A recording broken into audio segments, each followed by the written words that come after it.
Hey guys, how's it going? This is the Bold Metal Nerd coming at you with another video, actually a series of videos.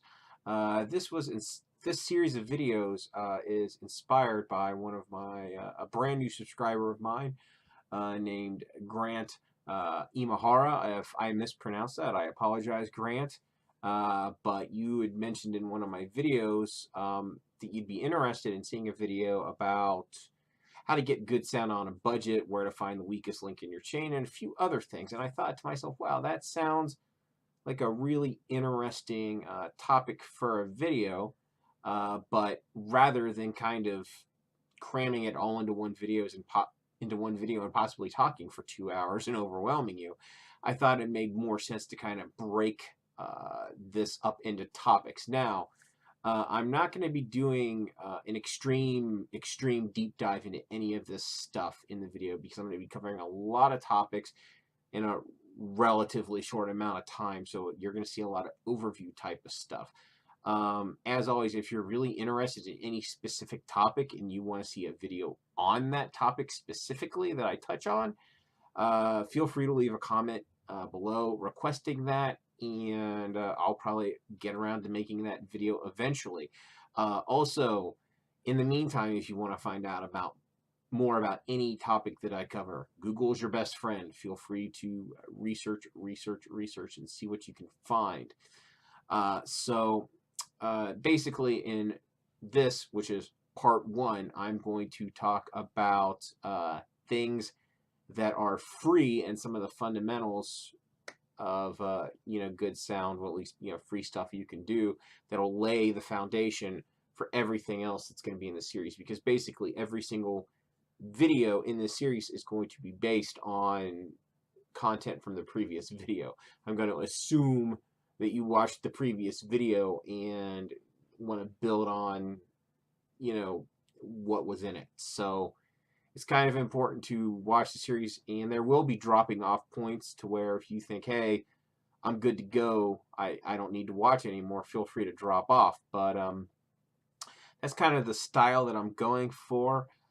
So without further ado, let's go ahead and get started. Now, the one thing that I want to say first in this video is, the quickest, fastest way to good audio is going purely digital, okay? I mean, purely digital.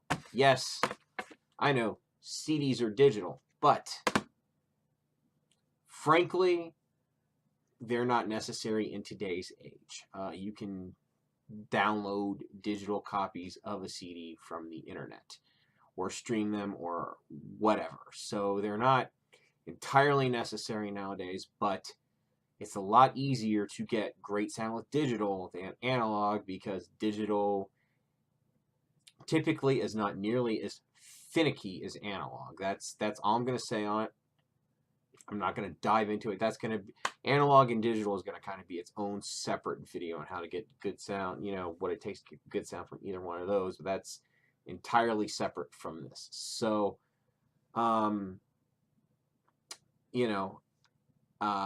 what I'm going to talk about right now are things that you can do to improve your sound no matter what the source is. Step one, make sure that you're in the quietest room of your house. Now, this applies much more, of course, to speakers than it does headphones, because with headphones, you can kind of lock out the outside world if you want to. But for speaker listening, generally, the quieter the room you're in, the better your music is going to sound coming out of your speakers. For the most part, this is not universally true, but it's generally true. You also want to try to be in a room with as few reflective surfaces as possible. Otherwise, the sound will just bounce all around, carpeted, all that stuff. You can go a little more crazy, but of course, now you're going to get into cost territory. You can do foam panels and treatments and all of it. That costs money. We're talking about free. So you just want to get as much of an optimal situation as possible in your house or apartment. If it's not entirely possible, just try to find the best location for your listening setup, whatever that is. All right, guys. Step 2 is make sure if you are listening over Bluetooth and you have the option, use a cable instead. In my experience, even a crappy cable is going to sound better than the best Bluetooth. It just is. Bluetooth still sounds worse than wires. I guess at some point they may reach parity, but they're not there yet. So that's another thing you can do if you have a cable laying around. As long as the cable isn't defective in some way, as in, it has a loose connector, so it doesn't have a good connection to whatever the source and whatever you're listening in. So make sure the connector is good, and make sure there's no noise or whatever. Assuming it's a good cable, not defective in any way, it's gonna sound better than Bluetooth. So that's kind of step 2. Now this stuff is going to. There's no more 1, 2. It's just gonna be some general tips. Now, if you're using speakers, you're going to want to kind of move them around, to test for the best sound for your speakers. Depending, if you're using some sort of a desktop setup or tower speakers or whatever, you're going to want to try moving them around just to see where they sound best to you. Now, there are some general guidelines. Generally, you're definitely not going to want to put your speakers right up against the wall. Because if you do that, the sound is going to bounce off the wall and it's going to sound worse. Same thing if you're listening with, desktop speakers. You don't want the speakers against the very back of your desk. Same effect. It's going to bounce around, not sound good. With tower speakers, you're going to want to put them a couple of feet away from the wall if possible. With desktop speakers, you're going to want to kind of have them, not at the very back of your desk, maybe in the, midpoint or whatever.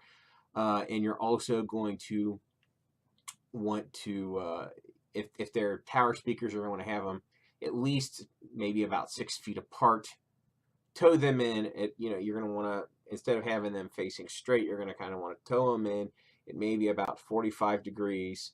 And then sit about 6 feet away from the speakers. This will create the triangle effect, and generally, the music will sound best in that sweet spot. And it's a similar setup for your desktop speakers. You kind of want to have them equidistant from you, as far separated as possible on the desk, facing you at 45 degrees, projecting their sound at you. Now, this isn't always possible.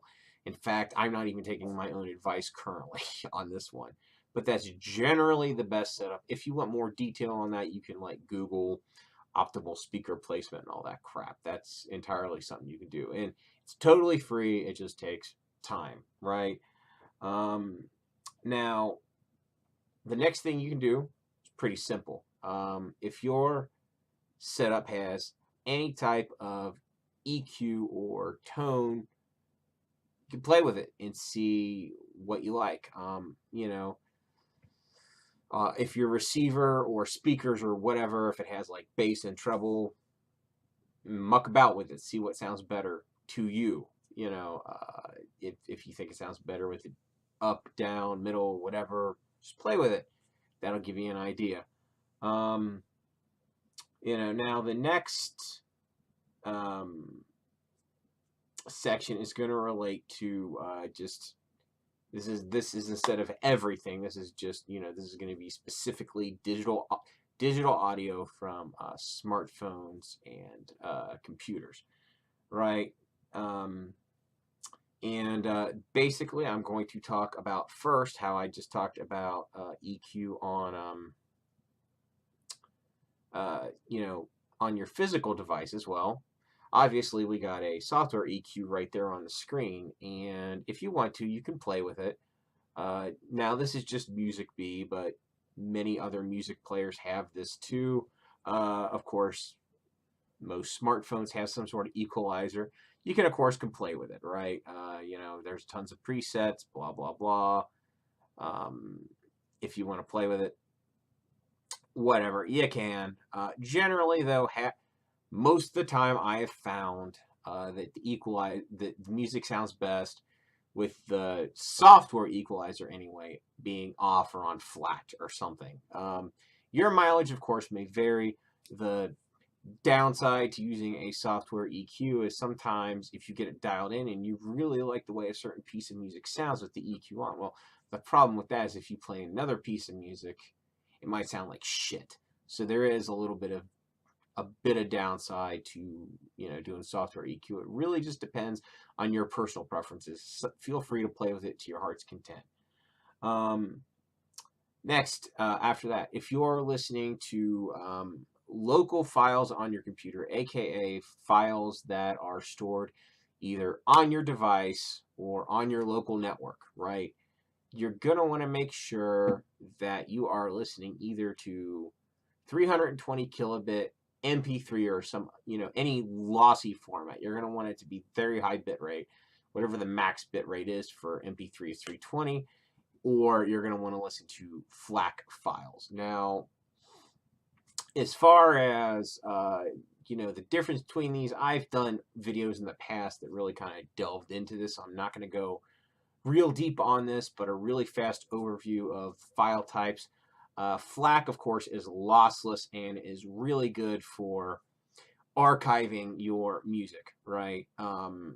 If you want to transcode it to other types of formats in the future, you're better off storing it in FLAC. That way you can transcode it and not lose any sound quality. But if you don't care about transcoding it to other formats and you only want to listen to it in one format, high quality lossy, in my opinion, is the way to go. 320 kilobit MP3 sonically, in fact, I just covered this in my previous video, is indistinguishable from FLAC.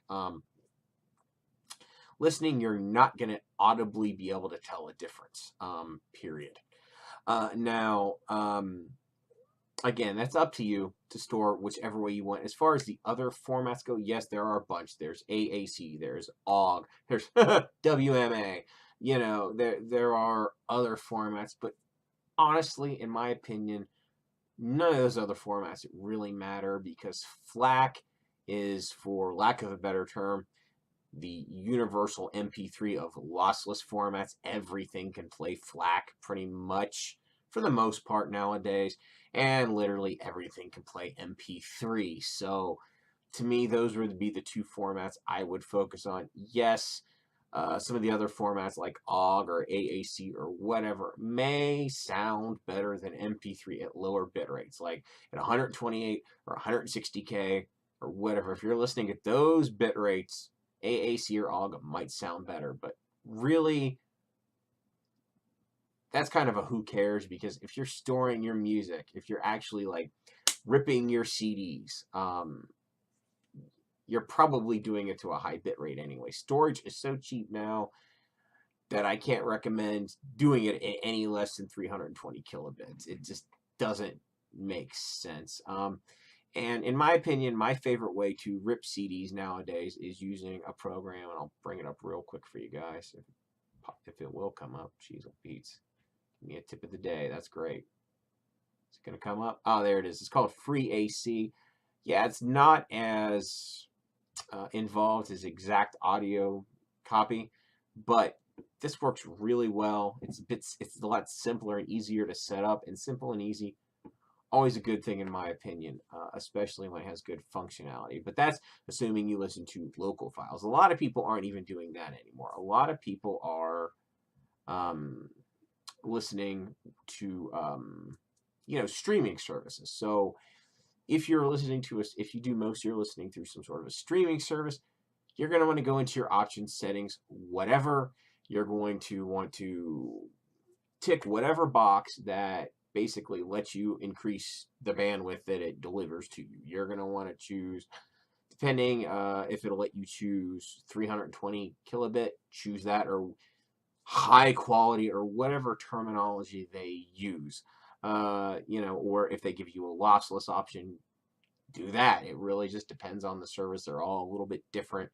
So just find the setting wherever it goes in, and it's, there you go. You're good shape at that point. The next thing that you can do is, let's see. Oh yeah, the other thing I wanted to cover in file formats, I'm very briefly going to talk about high-res audio. Sorry for jumping around a little bit, but I almost left that out of the video. Basically, high-res audio, in my opinion, is kind of a unnecessary thing. You know, it supposedly has better frequency response, blah, blah, blah, than standard CD quality. Thing is, I've done a ton of ABX testing, and I can hear no benefit whatsoever to high-res audio. Now, if you want to investigate for yourself, feel free to ABX. If you want to watch my video on it, look through my channel, you'll find it. So that's it. I just threw that in for completeness. Now, there is, you know, one feature that is exclusive to Windows. Okay, if you're listening to audio through a Windows PC, right? As far as I know, this is Windows exclusive. If I'm wrong, please let me know in the comments below. But I've never seen this in Linux, and I don't own a Mac, so I don't know shit about Mac. But I've yet to see this in Linux, and that is one thing you can do in your music player is you can go in. Let's go to player, and there it is.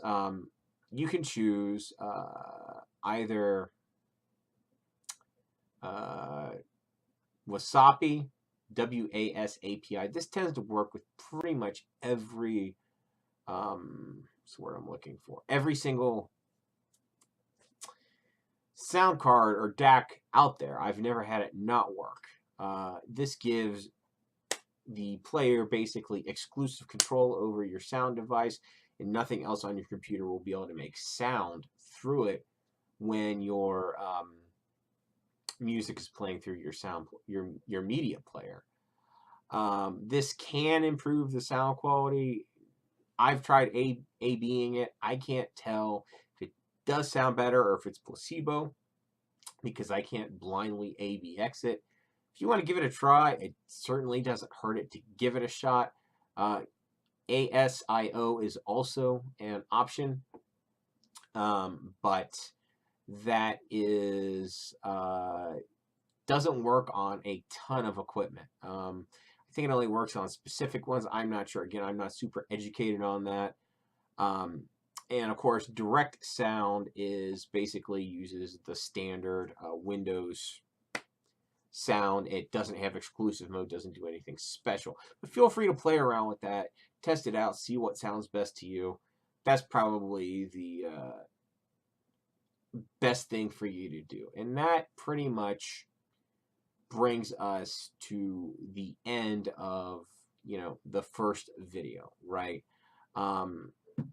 You know, these were everything that I can think of that's absolutely free that will allow you to potentially improve your sound, right? And if you do all of this stuff and you get the fundamentals down, it's you basically, this was all about the potential for really good sound, and we're going to talk about how to really achieve that starting in the next video. And basically the next video is going to revolve around, if do yourself a favor, if you're using you know, headphones that are this tier, aka crap tier, or if you're listening via your smartphone speaker, laptop speaker, whatever, if you're listening one of those methods, do yourself a favor, stop right now. You are getting absolute garbage quality audio this way. So in the next video, we're going to cover speakers and headphones, because that is by far the most important thing you can do to get good sound, and we're going to cover a shitload of options with those. So that's pretty much it. You know, I really hope you guys do check out the next video in this if you found this video useful. That's pretty much going to wrap this up. As always, if you like this, thumbs up. If you hated it, thumbs down. Share, subscribe, all that fun stuff. Thank you so much for watching. I'll catch you guys next time.